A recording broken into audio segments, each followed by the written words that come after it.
오늘 은혜 받으실 하나님의 말씀은 구약성경 예레미야 5장 1절로 9절 말씀, 구약성경 1056, 1057쪽에 있습니다.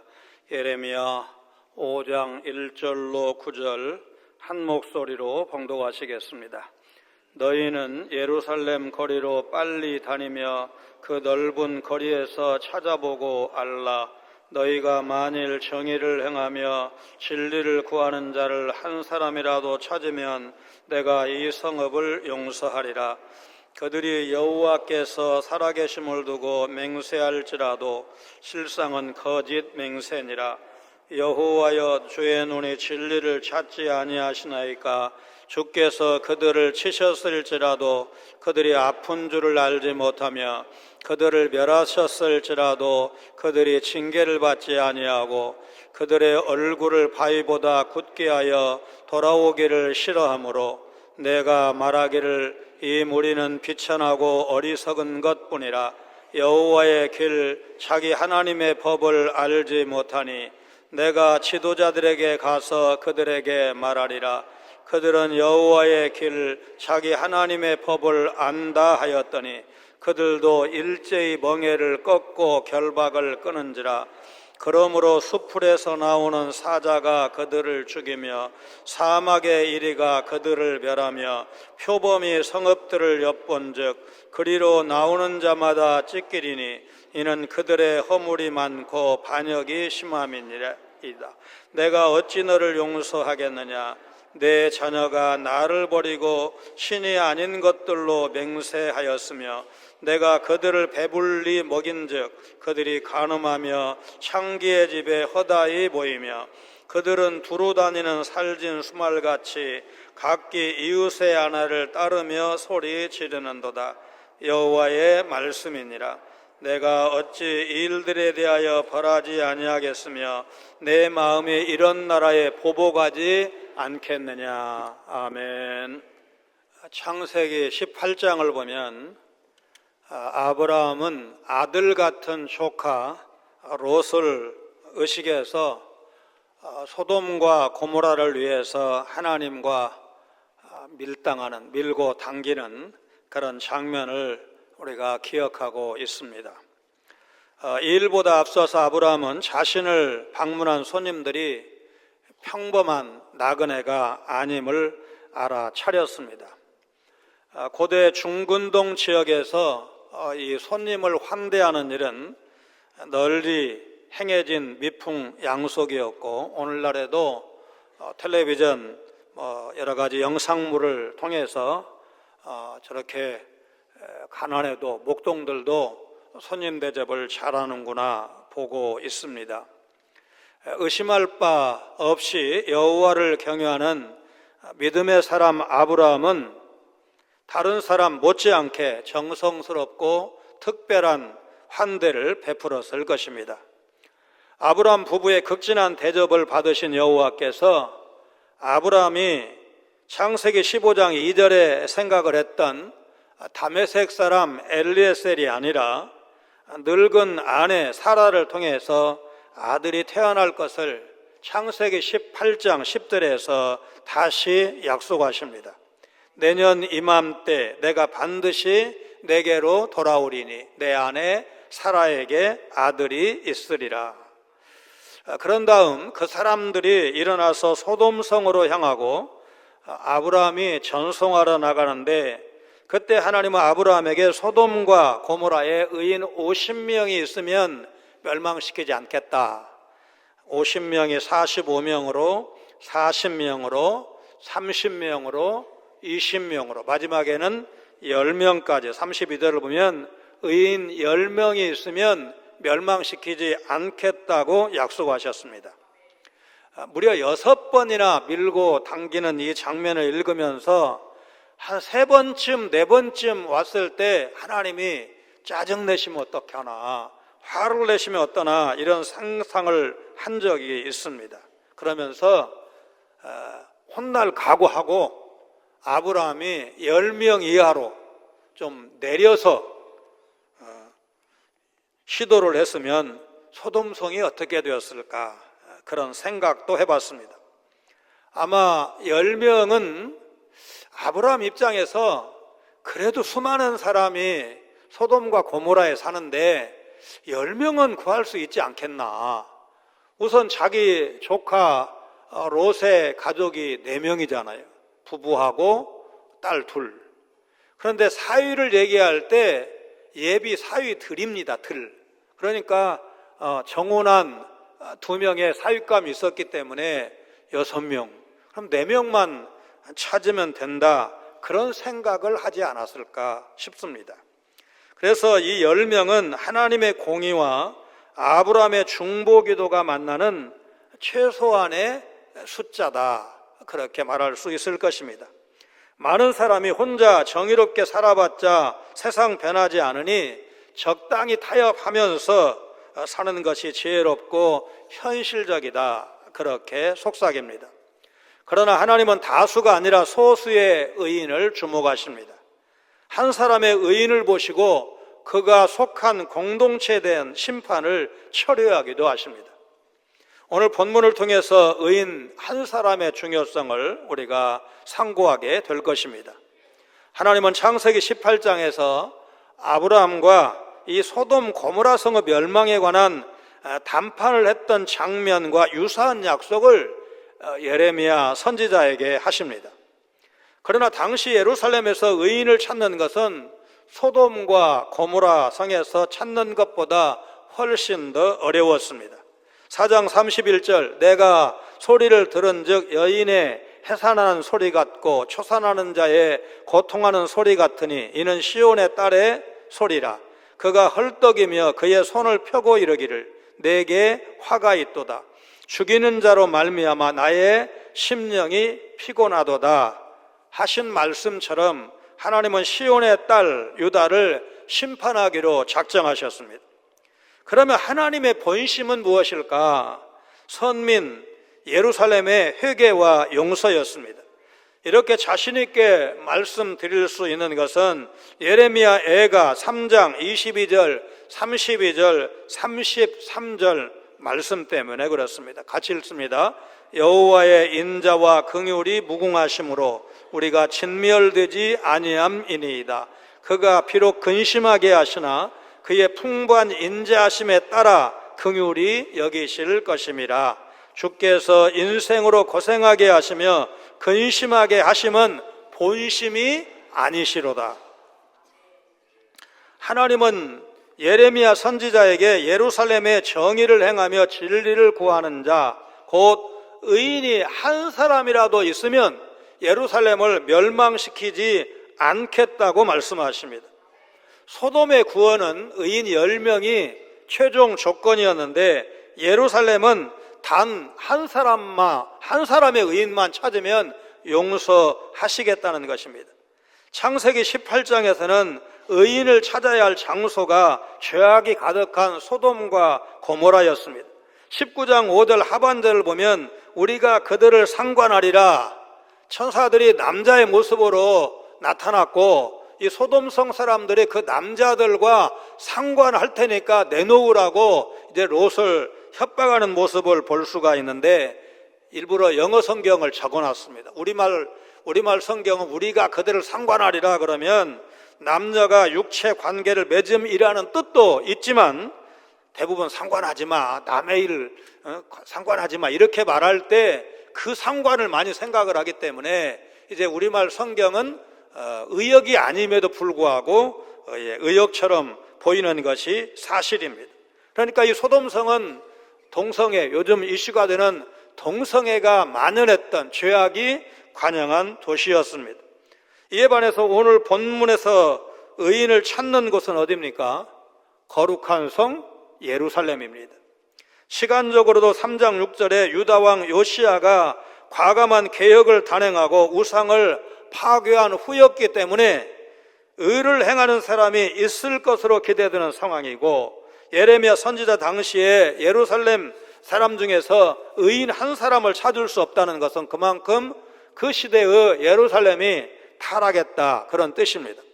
창세기 18장 25절에서 아브라함의 입을 통해서 말씀했듯이 하나님은 수많은 악인을 심판하시기 위해서 소수의 의인을 희생시키시는 분이 아닙니다.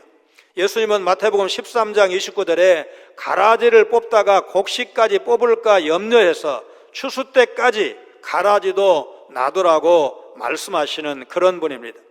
그런데 예루살렘 거리를 빨리 다니며 그 넓은 거리에서 찾아봐도 정의를 행하며 진리를 구하는 자를 단 한 사람도 찾을 수 없다는 것은 실제일 수도 있지만 과장법일 수도 있는 것입니다. 정의를 행하며 진리를 구하는 것은 하나님 보시기에 합당한 삶을 의미합니다.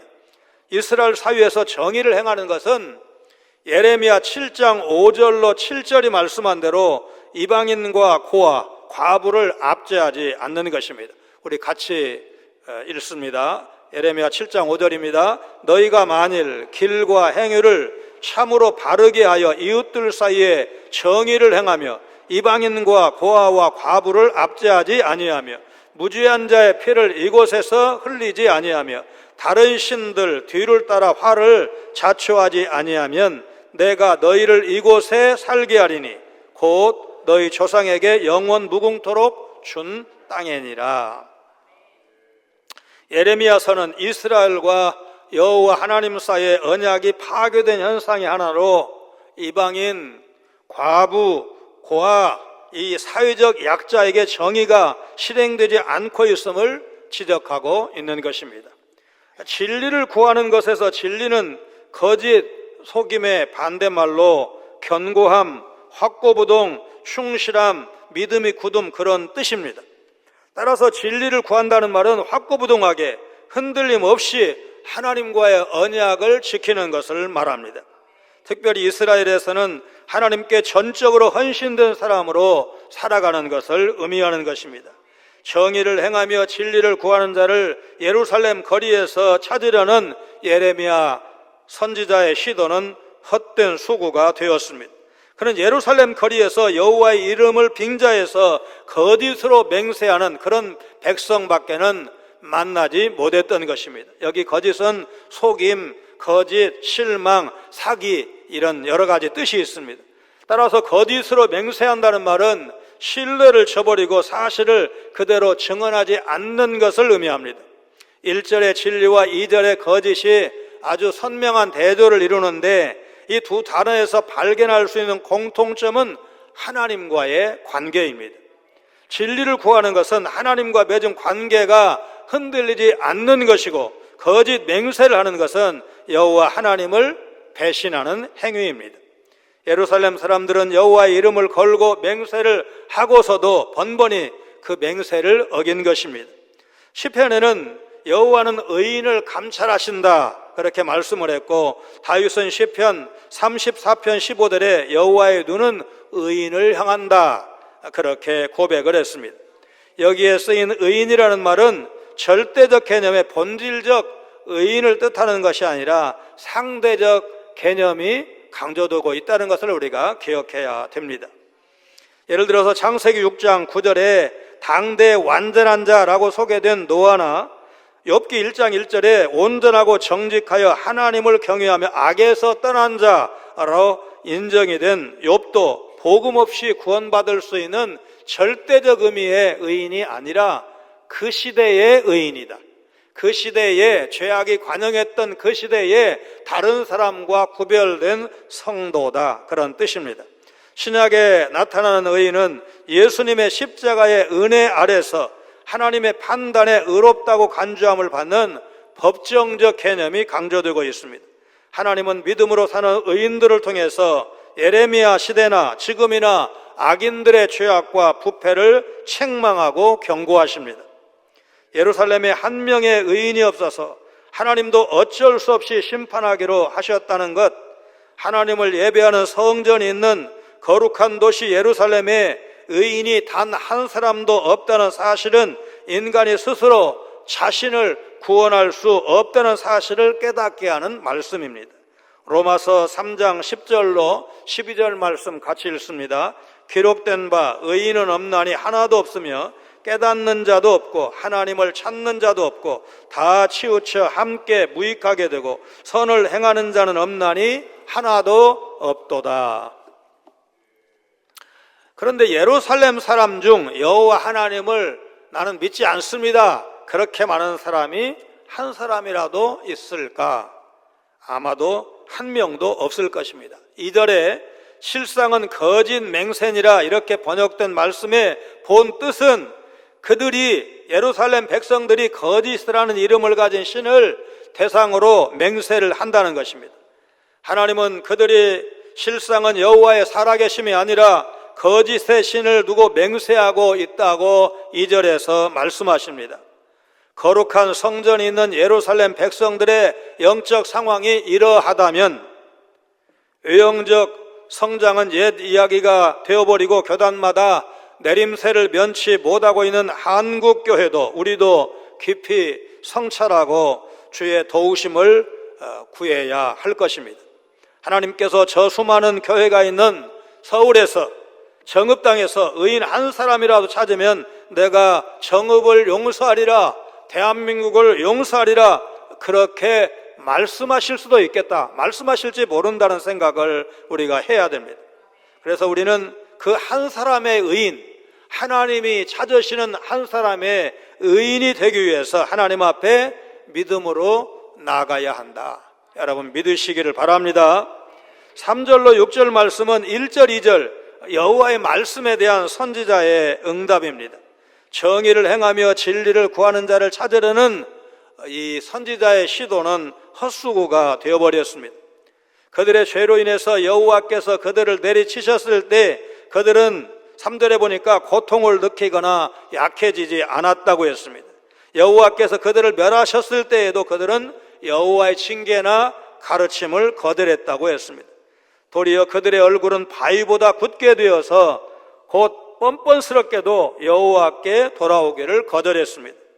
그들은 자신들이 저지른 죄의 심각성을 인식하지 못했고 회개하기를 거부했습니다. 그러므로 여호와께서 예루살렘을 용서하실 근거가 전혀 없는 것입니다. 그래서 예레미야 선지자는 예루살렘을 구할 수 있는 다른 방법을 생각하게 됩니다. 그는 비천하고 어리석은 무리 중에서 정의를 행하며 진리를 구하는 자를 찾으려 한 자신의 시도가 잘못되었다고 하나님께 아뢰입니다. 여기 비천한 자는 가난한 자가 아니라 그냥 보통의 백성을 의미합니다. 선지자는 일반 백성은 어리석어서 여호와의 길, 하나님의 법을 알지 못하지만 지도자들은 다를 것이라고 생각을 했습니다.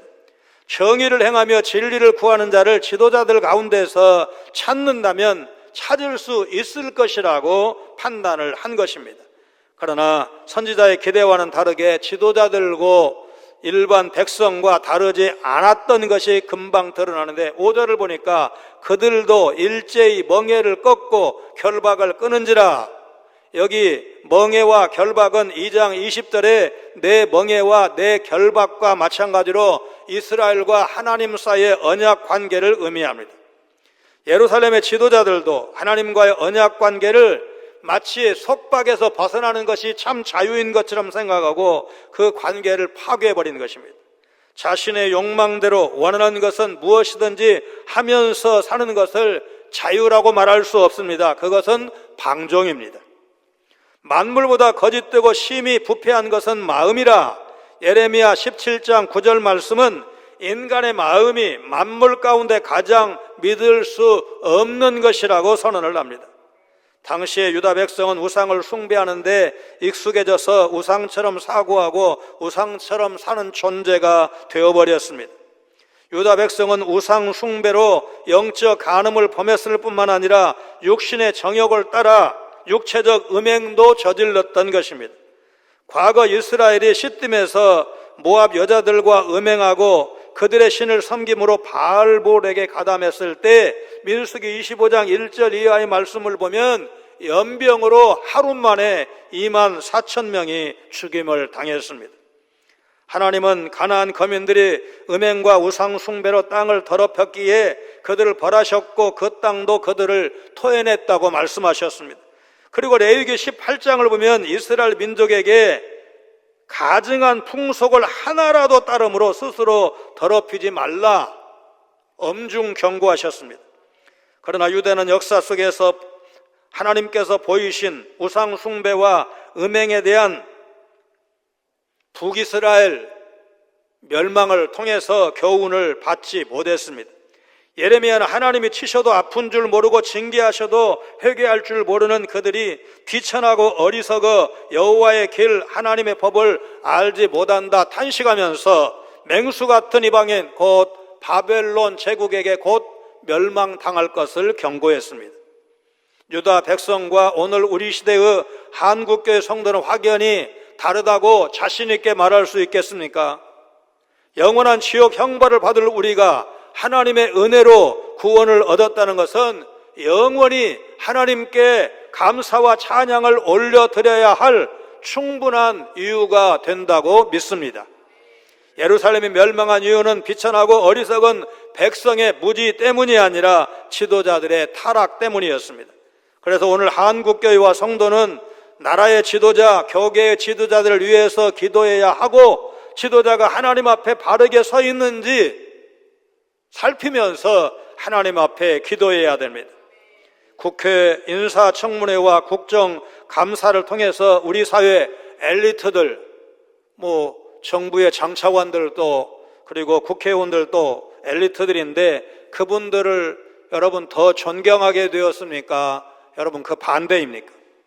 국정감사에서 사회적 약자에 대한 더 깊은 돌봄을 촉구한 한 의원의 말에 관계 장관이 고개를 들지 못하는 저 장면만 찍었지만 연속된 화면을 보면 거의 고개를 들지 못하는 그런 장면도 봤지만 거짓과 유선, 빤히 보이는 거짓말 하는 것을 보면서 깊은 탄식과 절망을 하신 분들이 더 많았을 것입니다. 7절, 8절의 여호와에 대한 예루살렘의 배교 행위를 구체적으로 언급을 하는데 하나님은 예루살렘을 용서할 수 없다고 확정하십니다. 7절 전반절의 예루살렘은 하나님이 아닌 것, 곧 우상을 두고 맹세했고 하나님이 모든 것을 공급해 주셨음에도 불구하고 그들은 간음하며 창기의 집을 드나들듯이 하나님을 떠나서 가나안 원주민들이 섬기는 풍요의 신들을 숭배했습니다. 가나안 사람들이 섬기던 풍요의 신에 대한 제사 의식에는 신전 매춘이 성행했습니다. 이 의식에 물든 이스라엘 백성은 간음으로 인해서 공동체를 어지럽혔을 것입니다. 그보다 더 심각한 것은 우상 숭배로 인한 하나님과 맺은 언약을 파괴한 것입니다. 이스라엘은 마치 짝을 찾아 헤매는 수말처럼 다른 신들을 추종했습니다. 소나 돼지 같은 가축보다는 흔하지 않아서 말의 생태적 특징을 잘 알지 못하는데 예레미야 선지자는 당시의 유다 지도층의 타락상이 발전기의 수말처럼 이웃의 아내를 찾아 욕망을 채우려고 혈안이 되어 있는 모습과 방불하다고 폭로하고 있습니다. 예루살렘은 아수르에 의해서 멸망당한 북왕국 이스라엘을 교훈 삼아서 회개했어야 하는데도 유다 백성들은 여호와를 거역하는 패역함을 반복하고 있습니다. 3장은 이런 유다를 간음한 아내라고 비유하였고 북왕국 이스라엘의 회개와 회복 그리고 남북 왕국이 남은 자들이 돌아와서 하나님을 섬기게 될 것을 예언하고 있습니다. 예레미야는 이 유비를 빌려서 이스라엘을 수많은 여인, 열국들과 우상들과 영적 간음을 하는 음녀라고 묘사하고 있습니다. 그러나 3장 12절로 14절을 보면 배역한 이스라엘아 돌아오라, 내 죄를 잡아가라, 배역한 자식들아 돌아오라. 유다나 이스라엘이 회개하면 하나님은 그들을 다시 받아들이는 은혜를 베푸실 것이라고 약속하셨습니다. 성경에서 종종 간음은 우상 숭배나 하나님이 금하신 정치적 동맹을 비유적으로 가리키지만 5장에서 이 간음은 창녀를 찾아다니거나 이웃의 아내를 유혹해서 출애굽기 20장 14절 간음하지 말라 제7계명을 범하는 예루살렘 남자들의 실제적인 간음을 말하는 것입니다. 2015년 2월 26일 헌법재판소에서 기혼자와 상간한 자는 2년 이하의 징역에 처한다. 형법 241조가 위헌이라고 해서 간통죄가 폐지되었습니다. 아니다, 하편이다, 이거 위헌 아니다 의견을 낸 두 사람의 헌법재판관이 있는데 안창호 국가인권위원장과 이정미 재판관 두 분으로 모두가 기독교인입니다. 간통죄가 있든 없든 성도는 성결하게 살아야지 그런 분이 많을 것이라고 봅니다. 그러나 간통죄 없어도 된다. 여러분, 우리 사회가 그렇게 깨끗해져서 간통죄가 없어진 것이 아니라는 것 우리가 다 알고 있습니다. 이런 시대적 흐름이 하나님 앞에 바른 것일까? 대한민국이 위험한 길을 가고 있는 것은 아닌가? 적어도 영적인 민감이 우리에게 있어야 할 것입니다. 여호와께서 예루살렘을 용서하실 가능성은 보이지 않습니다. 일반 백성부터 지도자까지 예루살렘에 만연된 여호와 하나님에 대한 배역 행위는 하나님의 심판을 부르고 있는 것이나 마찬가지였습니다. 예루살렘 거리에서 정의를 행하며 진리를 구하는 자를 한 사람이라도 찾아보라는 하나님의 제안에 대한 결론이 9절에서 수사학적 질문으로 이렇게 나타납니다. 내가 어찌 이 일들에 대하여 벌하지 아니하겠으며 내 마음이 이런 나라에 보복하지 않겠느냐. 악한 백성에 대해서 하나님도 어찌할 수 없다는 답답함이 담겨 있습니다. 배은망덕한 예루살렘은 결국 하나님께 버림을 받습니다. 북왕국은 이미 망했고 유다도 바벨론 제국에 의해서 머지않아 멸망하게 됩니다. 인간이 죄를 짓는 이유는 하나님이 얼마나 많은 은혜를 주셨는가를 잊고 하나님이 금하시는 것에 이끌려 그것을 추구하기 때문입니다. 여러분, 니느웨 성 기억하시죠? 선지자 요나의 경고를 경청하고 왕으로부터 유아까지 금식하고 회개했습니다. 그 결과 하나님께서 경고하셨던 심판은 면하고 구원의 은총을 누립니다. 의인 한 사람의 의침으로 12만여 명의 이 니느웨 성읍을 살린 생생한 사례를 우리는 기억하고 있습니다. 에스겔 선지자는 파수꾼의 사명을 말씀했습니다. 파수꾼은 경계병입니다. 적의 기습이나 첩보 활동 등을 막기 위해서 주변을 살피면서 지키는 일을 하는 사람이 바로 파수꾼입니다. 에스겔서 3장 17절로 21절 말씀 나중에 이제 우리 개정판은 읽어보시고 이 새번역 성경으로 쉽게 번역된 말씀을 우리가 같이 한번 읽겠습니다. 사람아, 내가 너를 이스라엘 족속의 파수꾼으로 세웠다. 그러므로 너는 내가 하는 말을 듣고 나를 대신하여 그들에게 경고하여라. 가령 내가 악인에게 말하기를 너는 반드시 죽을 것이다 할 때에 네가 그 악인을 깨우쳐 주지 않거나 그 악인에게 말로 타일러서 그가 악한 길을 버리고 떠나 생명이 구원받도록 경고해 주지 않으면 그 악인은 자신의 악한 행실 때문에 죽을 것이지만 그 사람이 죽은 책임은 내가 너에게 묻겠다. 그러나 네가 악인을 깨우쳐 주었는데도 그 악인이 그의 악한 행실과 그릇된 것을 버리고 돌아서지 않았다면 그는 자신의 악행 때문에 죽을 것이다. 그러나 너는 내 목숨을 보존할 것이다. 또 만약 의인이 지금까지 걸어온 올바른 길에서 떠나서 악한 일을 할 때에는 내가 그 앞에 올무를 놓아 그 의인 역시 죽게 할 것이다. 네가 그를 깨우쳐 주지 않으면 그는 자기가 지은 그 죄 때문에 죽을 것이다. 그리고 그가 이미 행한 의로운 행실은 하나도 기억되지 않을 것이다. 그러나 그 사람이 죽은 책임은 내가 너에게 묻겠다. 그러나 의인이 범죄하지 않도록 네가 깨우쳐 주어서 그 의인이 범죄하지 않았으면 그는 경고를 달게 받았기 때문에 반드시 살게 되고 너도 내 목숨을 보존할 것이다. 아이스하키 선수 출신으로 좀 방황하던 시대를 보냈던 이 의현 목사는 아버지 이성순 장로가 이기고 지는 것은 중요하지 않다. 하나님을 믿는 것이 가장 중요하다. 오로지 하나님의 사랑만이 진실하다. 그런 뜻에 따라서 목사가 되었습니다. 협객 시라소니로 본명보다 더 유명한 시라소니는 평안도에서 못 나가나 혼자 뒤떨어지는 사람을 뜻하는 말이라고 합니다.